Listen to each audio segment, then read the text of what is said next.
Hi, I'm Brooke Wallace, filling in for Max Brantley with your Arkansas Times News headline updates for Thursday, April the 12th.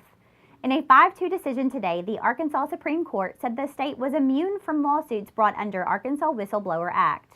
The lawsuit involved a former employee of the Department of Arkansas Community Corrections who alleged she was fired for protesting workplace discrimination and participating in an investigation to uncover further discrimination.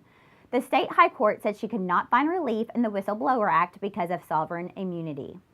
In her dissent, Justice Joe Hart said the ruling would, quote, effectively strike down the Whistleblower Act, which provides state employees a cause of action against their employer when those employees are brave enough to speak out against unlawful or wasteful practices on the part of their employers and are then subjected to adverse employment consequences for having done so, end quote. In January, the Supreme Court ruled that the legislature could not pass laws waiving the sovereign immunity provision or the state's protection against lawsuits of the Arkansas Constitution. The decision did not necessarily prevent the state from being successfully sued, but critics, including dissenting justices, predicted the impact would be far-reaching. In other court news, U.S. District Judge James Moody ruled today that Pulaski County Circuit Judge Wendell Griffen's lawsuit against individual justices on the Arkansas Supreme Court can proceed, the AP reported. Moody dismissed the state Supreme Court as a whole from the suit over its order last year, keeping Griffen from hearing cases involving the death penalty.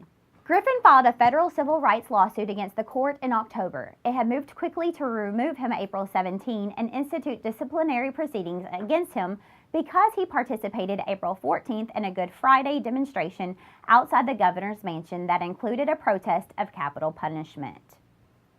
The State Department of Education announced today that it would award $7 million to 175 schools throughout the state that qualified for the Arkansas School Recognition Program. It provides money to schools that perform in the top 10% of the state assessments in grades 3 through 10 and the top 10% in academic growth. The money can be used for one-time bonuses, educational equipment or materials, or adding temporary personnel. Not surprisingly, the list includes schools from the wealthiest parts of Arkansas, including Bentonville, Fayetteville, and Conway. Schools receiving money in Little Rock include Don Roberts, Forest Park, Jefferson, and Forest Heights Elementaries. You can see all of the schools and the amounts that they will receive on the Arkansas blog. Well, that's all your news headlines for today. You can read more on the Arkansas blog. Thanks and see you tomorrow.